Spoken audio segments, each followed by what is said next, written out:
Hello, Power Partners. Welcome. It's our informational playground. It's the barnyard of Starstyle. Be the Star You Are, coming to the airwaves under the auspices of Be the Star You Are charity. I'm your host, Cynthia Brian, and we're coming to you on Voice America Media, the Empowerment Channel. In today's show, we are going to tackle how we can brace for summer heat.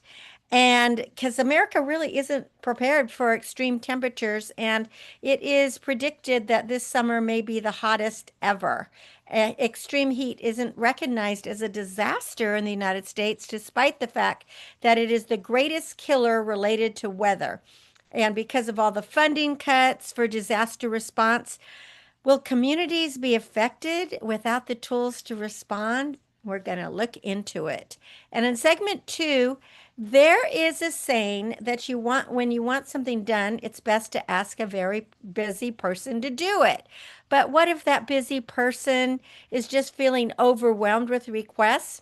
We can reclaim our power by knowing that no is a complete sentence. So stay tuned for that. The miracle moment for today brought to you by Be the Star You Are charity. Visit bethestaryouare.org. It's from Goethe. If you treat an individual as he is, he will remain as he is. But if you treat him as if he ought to be and could be, he will become what he ought to be and could be. And I've always loved that Goethe saying because it just makes me think of be the star you are. In other words, if we empower people, make them feel good about themselves, and focus on the positive, people will live up to that. If we're always tearing people down, sometimes people just give up. So that isn't a good thing. Well, let's talk about heat. Summer is around the corner. It's only a few weeks away, but we're already seeing soaring temperatures. And as I stated, this summer is slated to be the hottest summer on record. And I was reading this article in Time magazine, and I'm going to refer to it throughout what this segment that I'm doing, and a lot of that information is coming from it because we really are not a nation prepared for extreme temperatures. So it's going to be, the experts are saying that this summer is going to be hotter than average. And for states that really get hot, like Arizona, New Mexico, and Texas, and even parts of California, this is not good news. Much of the Midwest and the Northeast is forecast to see temperatures that are way above average, and that's according to the Weather Channel predictions. And the National Oceanic and Atmospheric Administration's Climate Prediction Center, they estimate that the entire country is going to see above normal temperatures. And the only difference between areas is going to be the severity. And this is scary because the Trump administration has conducted so many layoffs on climate and heat related initiatives. I mean, they have just blocked them and cut the funding for research grants on extreme heat. And so these experts are warning that this will risk the country's ability to protect communities when this extreme heat comes. Now, at the National Institute for Occupational Safety and Health, it's called NIOSH, heat experts have said that, and they said this in April, that their positions would be eliminated as part of cuts that were made by the administration. And the Centers for Disease Control and Prevention's entire environmental health unit was cut. Some of the jobs were restored in early June of last year, but there's not enough. And so we're really not prepared. So what we lost is something very valuable to our communities because we've lost our experts. Extreme heat, as I said earlier, is not recognized as a disaster in the United States. However, it is the largest weather related killer in the country. Heat deaths have doubled in the past 25 years, and the number is steadily rising since 2016. And that's according to a study published last August in the Journal of American Medical Association. And despite this, the issue has long lacked the same federal resources that we've given to other natural disasters. So heat actually doesn't have any home in the federal government. So there's fires and hurricanes. There's programs and institutions and policies and some funding streams that are associated with those. But when it comes to heat, we are really on our own. So communities in the United States, they're already very unprepared to address extreme heat management. And what the experts are saying is that all the cuts across the government are worsening the response because we're not prepared for the heat that we're experiencing today and what we're going to experience this summer and what we're going to experience because of climate change. So sadly, the synopsis is that we are a nation unprepared for heat temperatures. I mean, just yesterday, some of you might have seen it too. I was watching PBS, which is the channel that I most depend on for accurate news. But they were showing um, London. I mean, it's only May, and London had 95-degree weather. People, they were giving warnings to drink a lot of water, stay in the shade because they weren't prepared. Paris was another place, Rome another place. I mean, you can kind of expect it maybe in the Mediterranean, but not in places like Paris and London. Although I will say a couple of years ago when I was in London, it was having another heat wave and the temperatures rose to over 100. And when I was in Ireland, I had brought, because having been to Ireland many times and lived there for a while, um, I had brought warmer clothes because it usually, it's temperate or it rains and overcast and can be cooler. And I was sweating. It was 98, I think, was the temperature. And then with a high humidity, and it got higher. It was really hot. People weren't used to it.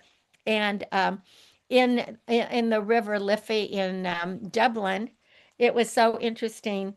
People were just sunbathing, swimming, oh, just wearing, down to their boxers. It was interesting.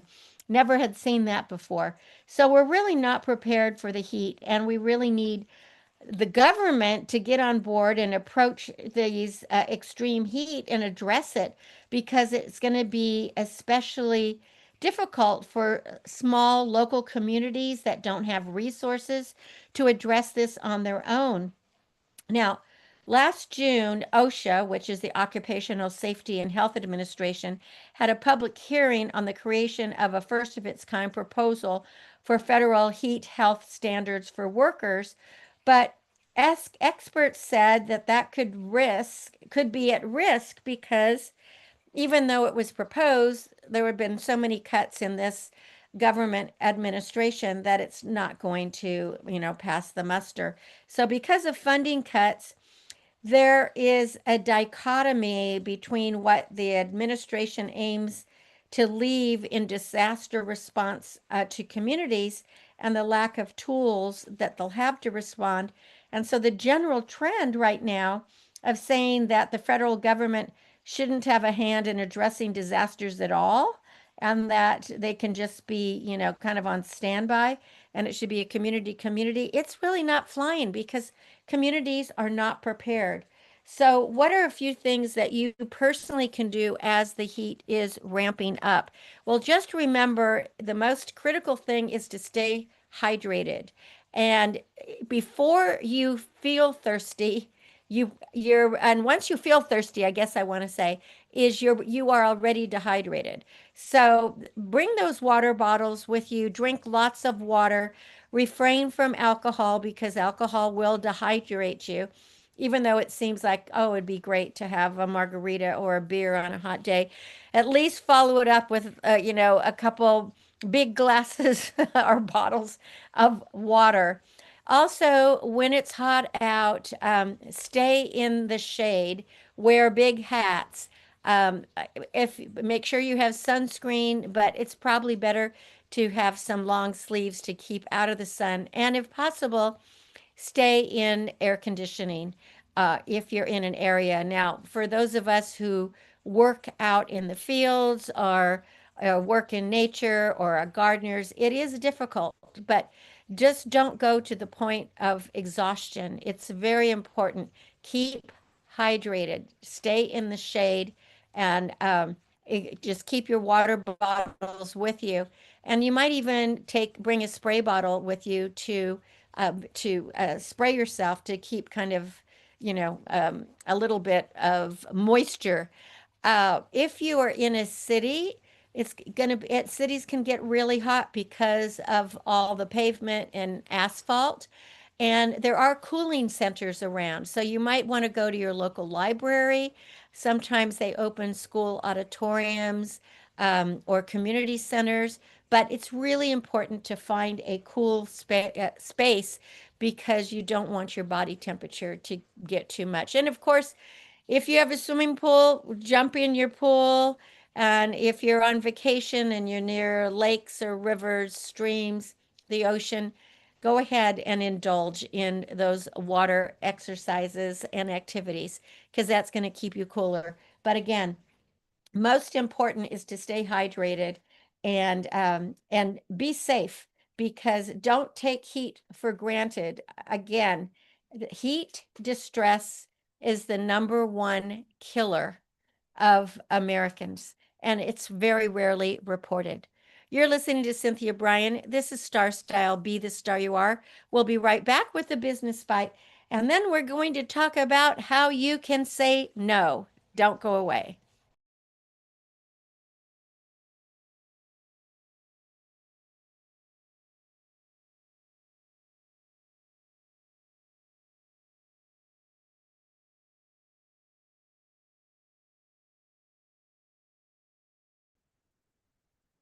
Are your presentations strong? By entertaining a few proactive techniques, your meetings can become a valuable tool for increasing your business. Hone your skills before opening your mouth. This includes not only having the most up to the minute information, but delivering this information in a relaxed, confident manner. To practice, tape yourself on your phone, or if possible, yeah, use your phone to actually video your performance and have someone with a critical eye comment. Use a coach or an acting professional to help you with diction. Be enthusiastic and energetic. Love what you do and believe in what you're talking about. Be prepared to be flexible and adapt your message for different clients. Welcome questions and establish a dialogue. You want everyone to know that this was time well spent with you, not wasted. Remember, you're the star of your own performance. Turn your passions into profits. I'm Cynthia Brian with another business bite from Starstyle. For more information, visit cynthiabrian.com. That's Cynthia Brian, Brian with an I.com. Well, I appreciate that you hung in there with me. We are back, and I am Cynthia Brian.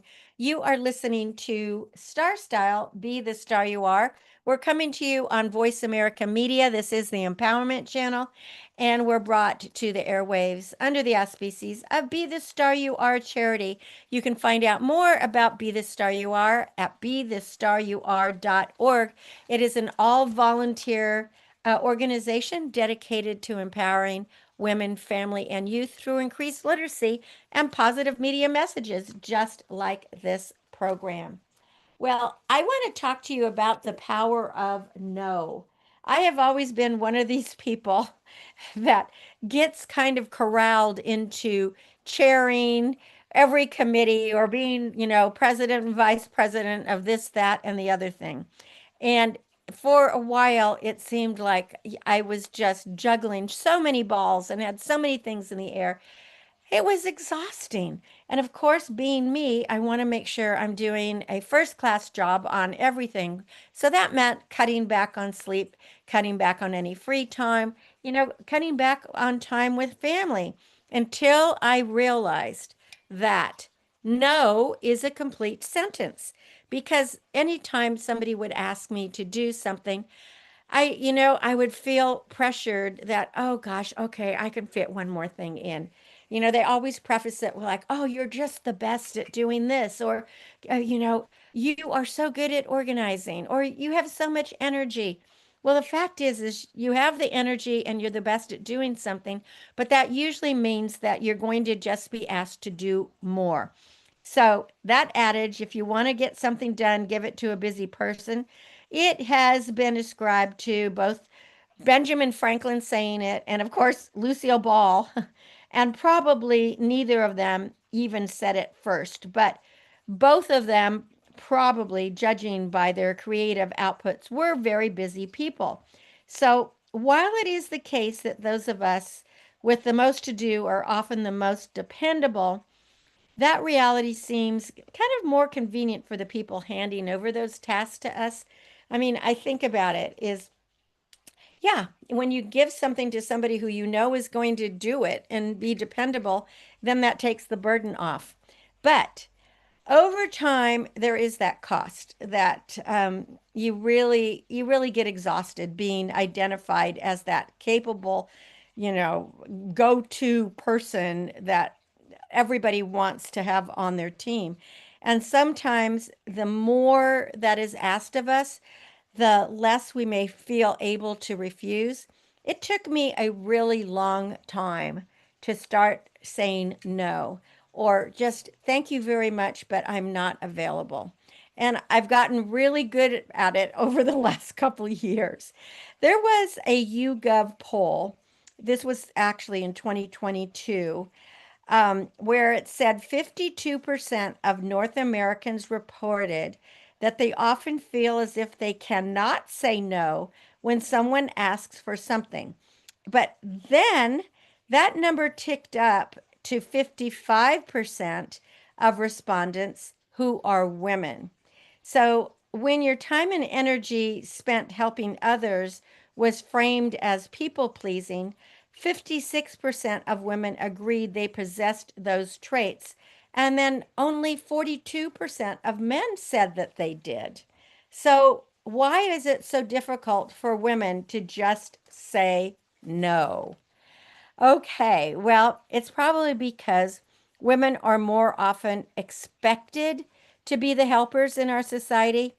And so many women, want to be liked, they want to be dependable, they want to make a difference.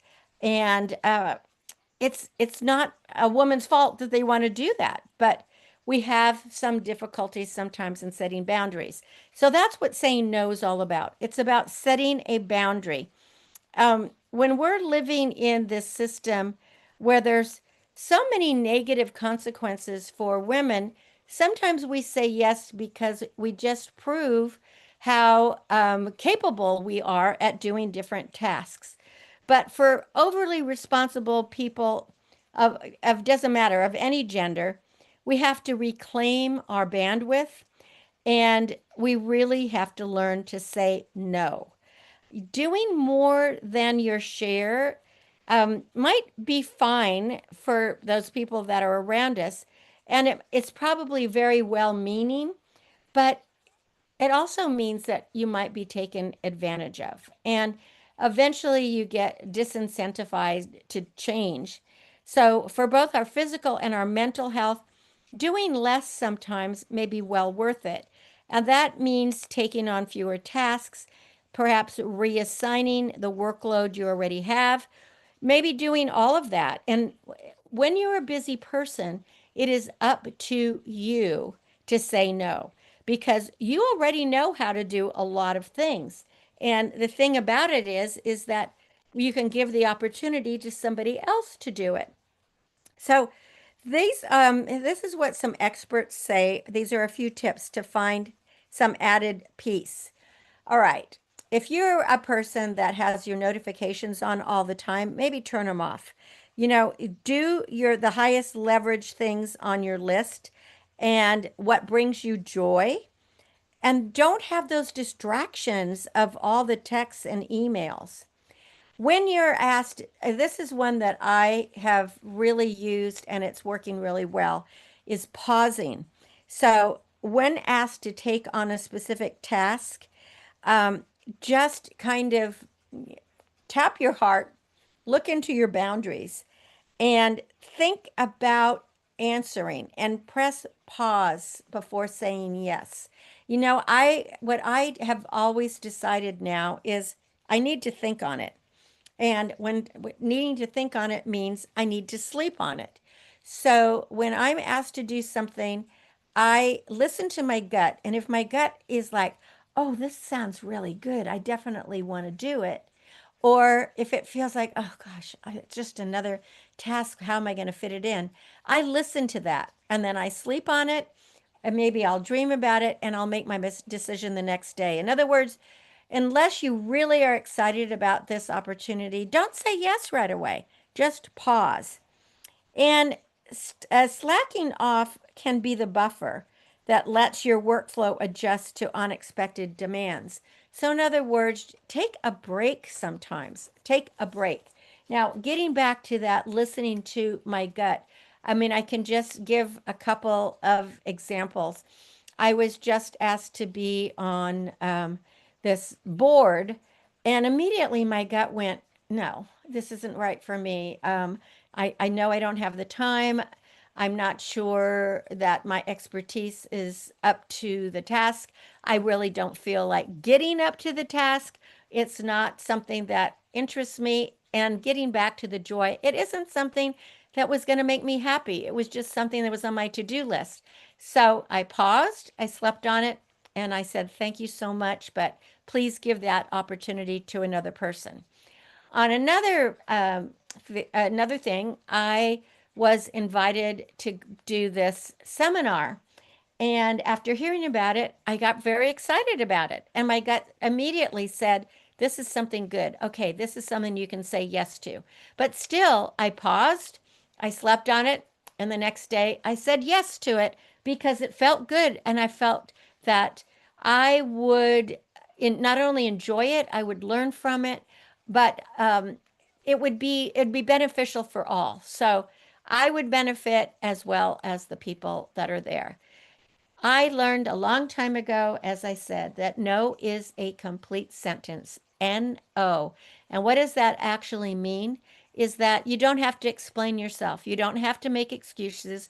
You don't have to say, you know, that I have a sick family member and I need to be home with him or her. Or you don't have to say I have another engagement. You can just say, thank you so much, but I'm not available for this. And I'm sorry, I just need to say no. And stick to it. Don't get talked into it. That is an issue that all of us deal with of, come on, you can do it. You're the best person for it. You know, we know how much you like this stuff or how good you are, blah, blah, blah, blah. No is a complete sentence. I have to admit, I still have to remind myself because I am asked on a constant basis to do this, to do that, and to do the other thing, to be on this committee, that committee.